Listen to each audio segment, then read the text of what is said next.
Hello, my dear TKT students. Today we are going to learn the differences between the L1 and L2 learning.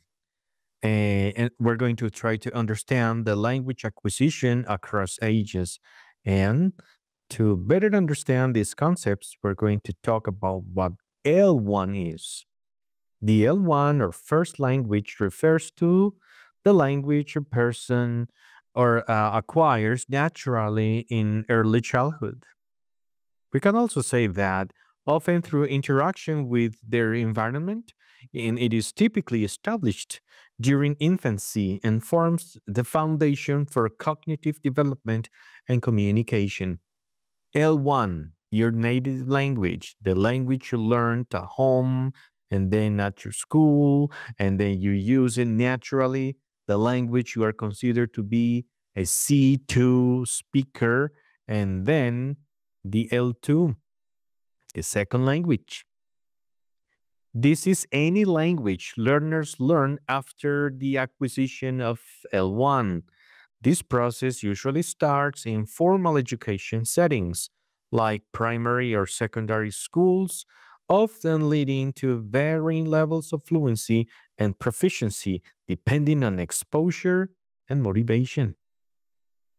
Is a L2, let's say, process always, let's say, the best way to learn?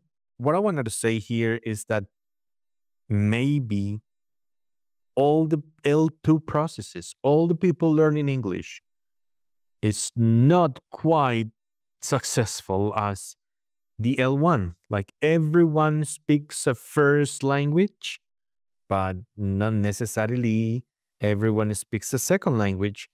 And this is our job to make it easier to have students understand and grow and progress. But truth needs to be told here.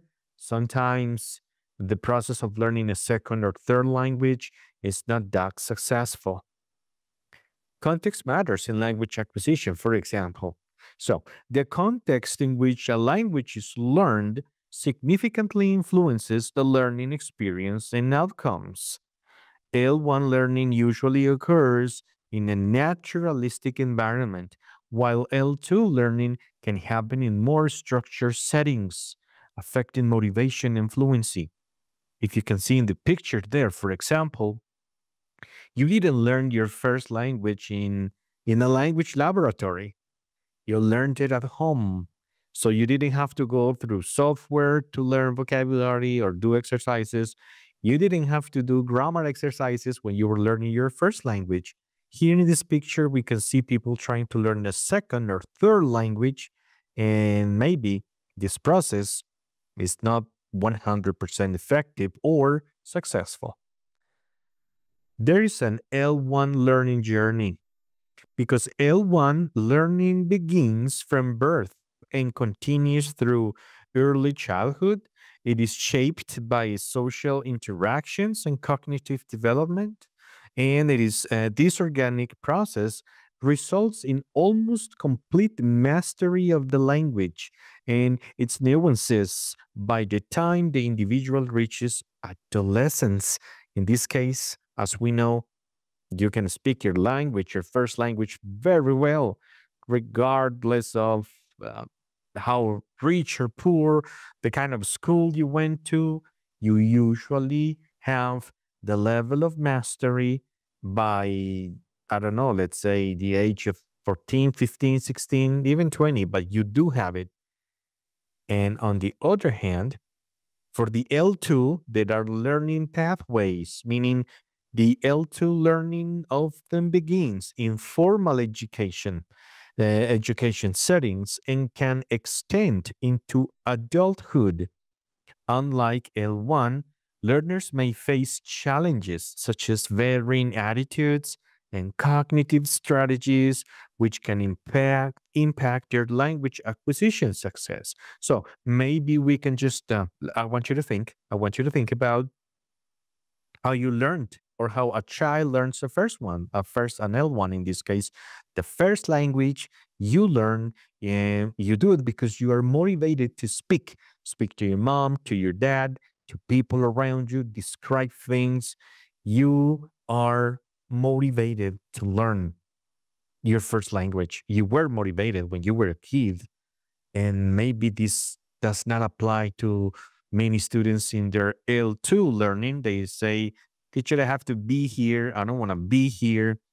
I have to pass this or that test. Or, I mean, once I finish my test and pass my test, maybe I'm not going to study English. I mean, I just don't want to see that for now because my motivation as a student changes according to the situation and what is required from me. So, while L2 learning is predominantly successful and intuitive, L2 learning varies significantly among individuals due to factors like age, environment, and cognitive development.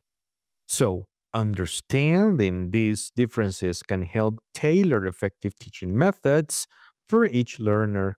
What I mean here is like if you learn your first one when you were 5 or 2, 3 years old, you had different brain capacities and connections, different attitudes and motivation. You really wanted to speak your first language. It was indispensable for you. Imagine you go to school at the age of 5 or 6 years, and then people look at you and say, I don't know, this kid is not speaking. This is not probably what we want to see. But this can happen in second or third languages acquisition. People would say, teacher, I've been learning English for 2 or 3 or 4 years. I don't speak it yet. I can't. So there are different factors and different methods we can just take into account. Learning the first one, the first language, the L1, age has its own dynamics because the L1 learning begins at early infancy and cognitive abilities develop. Children acquire their first language through immersion and interaction, progressing through the early years of childhood into adolescence, where complex language skills like academic writing are further refined. And this is the way the L1 is usually processed. You start learning the first things at home, but then when you go to school and when you go to the university, you end up using the best, the most refined version of your L1. But then for the L2, learning initiation age, it changes a lot because I would say here that learning the second language commonly starts in primary or secondary school. For some people, they just start learning English when they are adults, marking a substantial difference from L1 acquisition. While some learners continue language education into adulthood, factors like motivation and exposure significantly influence their learning success. And after that, we can talk about the cognitive development in language learning. So, cognitive skills play a crucial role in language acquisition at different ages. So, younger learners, such as infants, benefits from intuitive learning through exposure, whereas older learners utilize more developed cognitive skills and may favor more abstract learning strategies.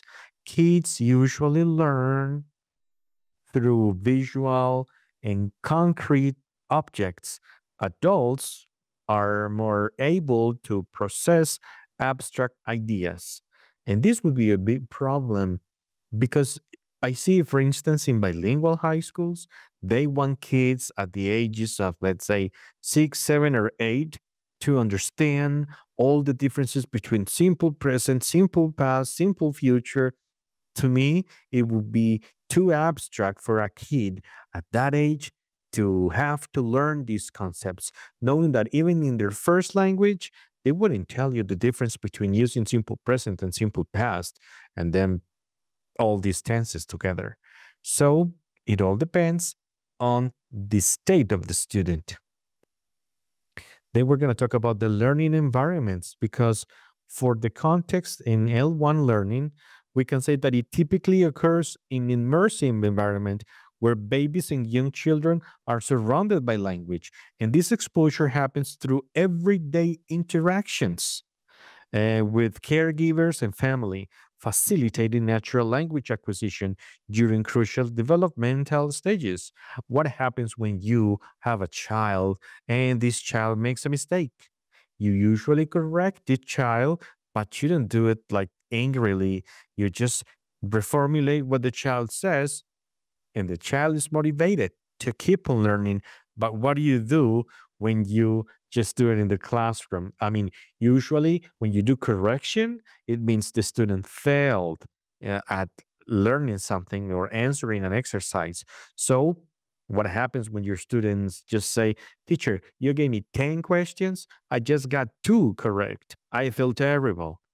And even you, as a teacher, might feel terrible after so much time spent. So students just get 2 out of 10 marks. So the learning often begins in formal educational settings, such as primary or secondary schools. However, it can also occur outside the classroom through media consumption, travel, or social interaction, impacting learners' exposure and motivation levels. It is not the same. Students may tell you, look, I spent 8 months in a classroom and then I took a 2 week trip. I learned so many more things in this trip. Or just the opposite. You may see somebody that says to you, look, I was in an English speaking country for 10 months. I couldn't learn anything. Then I came back and I started taking lessons with you. I am feeling like I am understanding more. So it all depends on many factors. Now, I want you to think about the classroom versus real world exposure, because in classroom settings, L2 learners may receive structured instruction with limited interaction. You teach, teach, teach. You just, that might be another factor to consider. As a teacher, you have to advance with your, let's say, syllabus, and they gotta tell them, listen, we gotta study present perfect today. They may even not be ready, but you got to do it because students are going to be waiting. But maybe your, let's say, academic coordinator, supervisor, or your boss is gonna wanna have you teach that because that is what needs to be covered.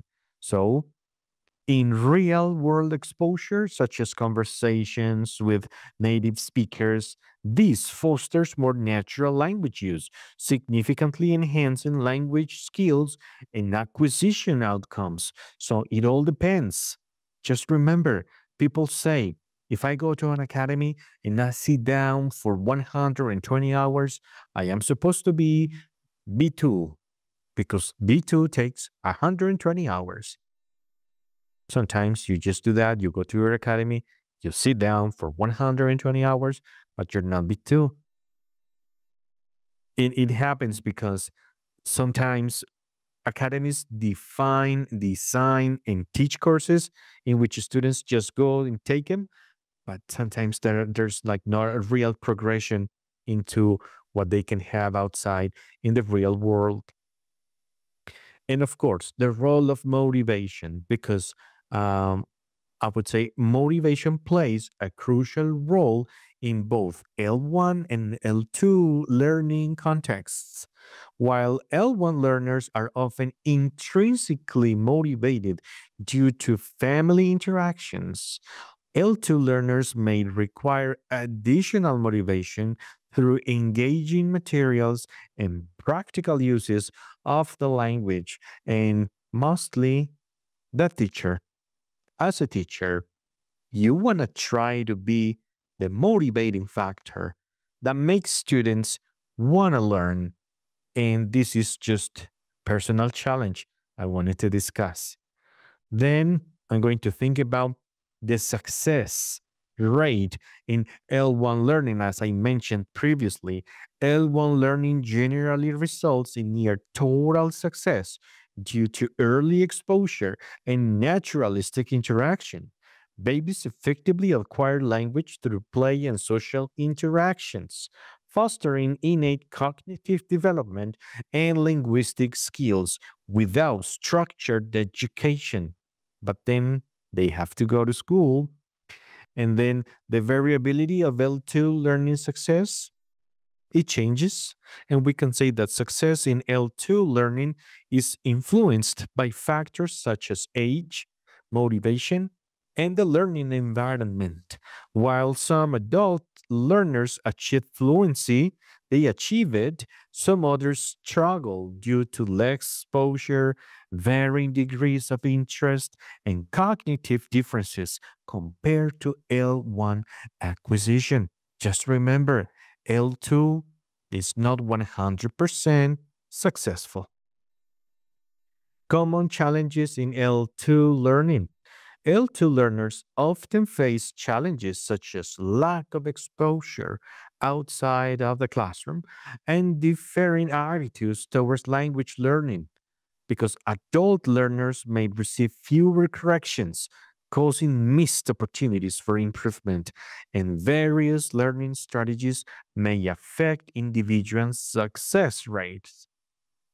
It is not the same to have a 9-year-old and a 41-year-old in the same classroom trying to learn because they are going to be both trying to learn the English you have to teach, the structure you have to give, the lessons you have to just present them. I think it all changes based on the kind of English and the kind of person you have in your classes.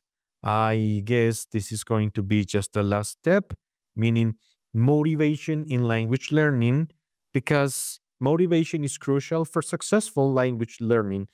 L2 learners often show varying levels of motivation. They are influenced by personal interest and teaching approaches. What you can do as a teacher can make a difference. And also, the person you have with you, making it essential to identify and foster intrinsic motivation for better outcomes. What happens here is that if you have adults and children or teenagers in the same class, you want to think about changing your teaching approaches so they all can benefit from what you can do. And it says here, teaching approaches for different ages. Younger learners benefit from immersive exposure based methods, similar to L1 learning. In contrast, older learners are capable of abstract reasoning and may benefit from more structured or formal teaching methods focused on language forms. Adult people may understand better the use of tenses and the use of, let's say, adjectives and nouns and adverbs, but you don't want to teach that to a 8-year-old girl. It is going to be hard for them to retain this kind of knowledge. So, as teachers, we want to understand that and to tailor, to give each his own. Individual learning styles and preferences means recognizing diverse learning styles, and that is vital for personalized language instruction. Some learners may thrive in interactive environments, while others prefer analytical approaches, necessitating adaptation in teaching strategies to maximize engagement and effectiveness. And this is probably what I wanted to share with you today. I just hope you can go to EnglishGain.com, continue learning from the course, and I hope to see you there. Bye bye.